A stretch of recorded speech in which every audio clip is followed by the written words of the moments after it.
चलिए क्विज करते हैं और आज का क्विज काफ़ी इम्पोर्टेंट होने वाला है। सितार का दूसरा तार क्या कहलाता है? तो सितार का दूसरा तार जो होता है वो जोड़े का तार कहलाता है। भजन सोपारी थे, संतूर वादक। संगीत के मुख्य कितने अंग हैं? 2 अंग होते हैं संगीत के।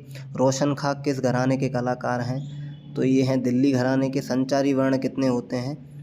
उपयुक्त में से एक से अधिक होते हैं। अवरोही क्रम, आरोही क्रम, शुद्धतम रूप और उपयुक्त में से कोई नहीं। शिखर ताल के विभाग का छंद है। शिखर ताल होती है 6-6-2-3। बाज से क्या तात्पर्य? बाज एक शैली है। अलाउद्दीन के दादा यानी बाबा का नाम मदार खां था। बिलायत खां के किसके पुत्र थे? इनायत खां के पुत्र थे। बिलासखानी तोड़ी का संप्रकृतिक राग है भूपाली तोड़ी। 3 ग्रामों में कितनी मूर्छनाएँ होती हैं? 3 ग्रामों में 21 मूर्छना होती हैं। प्रमाण श्रुति का उल्लेख करने वाले ग्रंथ का नाम है नाट्यशास्त्र। प्रेमलता शर्मा एक प्रसिद्ध से संगीत शास्त्री। सितार में बोल निकालने की विधियां हैं 3। कंठे जी महाराज की मृत्यु कब और कहाँ हुई थी? 1 अगस्त 1969 को वाराणसी में। निम्नलिखित में से किसका वादी गंधार है? एक से अधिक। खमाज का भी है और पूर्वी का भी है। लॉ ऑफ एक्टिव की खोज पाइथागोरस ने की थी। कौन सा ताल 18 मात्रा का नहीं है? तो गणेश ताल नहीं है 18 मात्रा का। सितार में कितने प्रकार के थाट होते हैं? 2 होते हैं।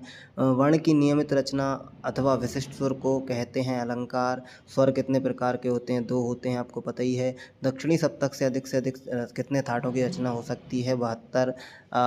चतुश्च चैप जो है किस ग्रंथ है? रत्नाकर से लिया गया है। कौन सा वायलिन वादक हिंदुस्तानी एवं कर्नाटक दोनों में दक्ष है? एम राजन वायलिन वादक हैं। ओके। भारतीय संगीत में कितने प्रकार की संगीत पद्धतियाँ? 2 हैं, दक्षिण और कर्नाटक, है ना। ताल पहचानिए। धा, धिन, नक तक, ती, नक तक। यह है गज्झम्प। गुलाम रजा किस घराने से थे? लखनवी घराना था। निम्नलिखित में से कौन सा एक संगीत का मुख्य अंग है? ये सभी, ठीक है। गायन वादन नृत्य। 5वीं मात्रा पर खाली होती कहरवा की। उत्तरी सप्तक से अधिक कितने थाटों की रचना हो सकती है? 32। संगीत की गंगोत्री किस घराने को ग्वालियर को कहा जाता है? ताल दीपिका किसके द्वारा लिखित है? मन्नू लाल मृंगाचार्य। किसमें निषाद संवादी होता है? पूरिया। वीरू मिश्र किस हाथ से तबला बजाते थे? बायां। अजड़ाना घराना किस बाज के अंतर्गत आता है? दिल्ली। एक सप्तक में शुद्ध और विकृत कुल कितने स्वर होते हैं? पता ही है आपको, 7 शुद्ध और 5 विकृत यानी 12। इनमें से कौन सा आगरा घराने संबंधित है? गग्गे, खुदाबख्श। ताल प्रस्तार के लेखक?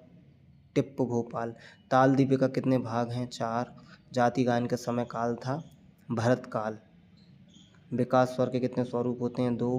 दीपचंदी ताल में प्राय क्या गाया जाता है? ठुमरी। नाना साहब पान से किस ताल वाद से संबंधित है? पखावज। विभिन्न ताल वाद्यों के स्वरूप को क्या कहते हैं?